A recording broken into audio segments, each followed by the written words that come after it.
जिस तरह उसने अबराहा और उसके लश्कर को सजा दी थी।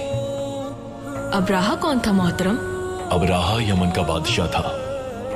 अल्लाह ताला के घर खाना काबा पर हमले के लिए वो अपने एक बड़े लश्कर के साथ वहां आया था। हमले के लिए आया था? ये सब कैसे हुआ मोहतरम? बताता हूं। पैगंबर अकरम सल्लल्लाहु अलैहि वसल्लम को दुनिया में आने में 52 दिन बाकी थे। मक्का मुकर्रमा में एक बुरी खबर पहुंची कि यमन का बादशाह अबराहा मक्का पर हमला करने वाला है। अबराहा ने पैगंबर सल्लल्लाहु अलैहि वसल्लम के दादा अब्दुल मुत्तलिब के 200 ऊंट कब्जे में ले लिए। अब्दुल मुत्तलिब अबराहा के पास गए, अपने ऊंट वापस मांगे और कहा कि काबे का मालिक काबे की हिफाजत करेगा। अबराहा नाराज हो गया और कहा कि काबे को उससे कोई नहीं बचा सकता। कुरैश के सरदार अब्दुल मुत्तलिब ने उससे आखिरी बात कही, मैं दखल नहीं दूंगा, तुम भी यही हो, वो भी यही है।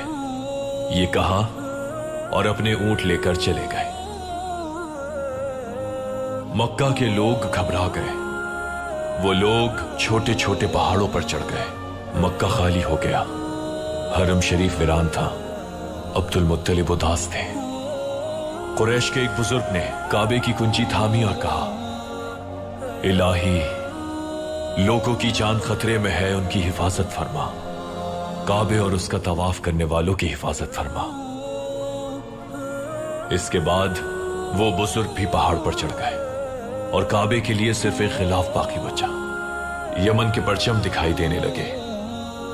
खुशी का घर तन्हा था, मकाम इब्राहिम तन्हा था, हिजरे इस्माइल, हजरे अस्वद, काबा मौसमा तन्हा था।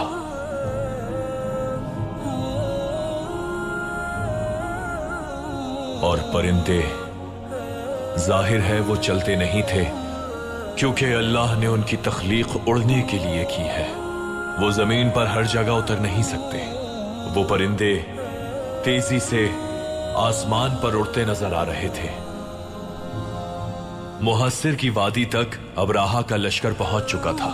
एक बहुत बड़ा हाथी आगे था और उसके पीछे 60,000 का लश्कर काबे पर हमले के लिए बढ़ रहा था।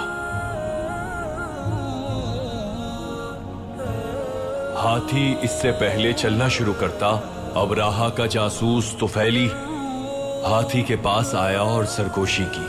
उसने कहा, वापस वहीं चले जाओ जहां से आए हो, क्योंकि ये जगह अल्लाह सुब्हानहू व तआला ने अपनी हिफाजत में रखी है। फिर तुफैली भी पहाड़ पर चला गया और हाथी अचानक घुटनों के बल बैठ गया।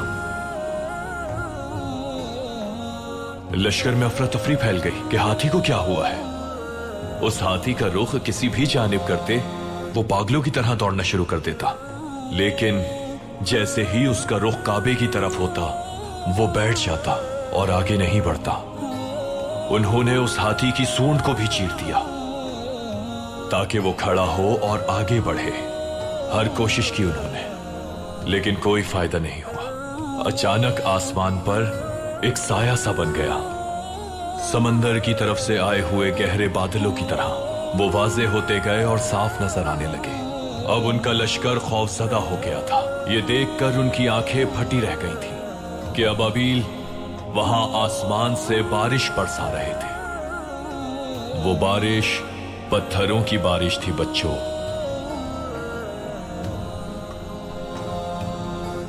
वो परिंदे जो जमीन पर कदम नहीं रखते, छोटे बड़े मुख्तलिफ हिस्सों में गिरोह के गिरोह आगे पीछे उड़ने वाले, अपने पैरों और चोंच में कंकर लिए हुए थे। आसमान उनसे भरा हुआ था।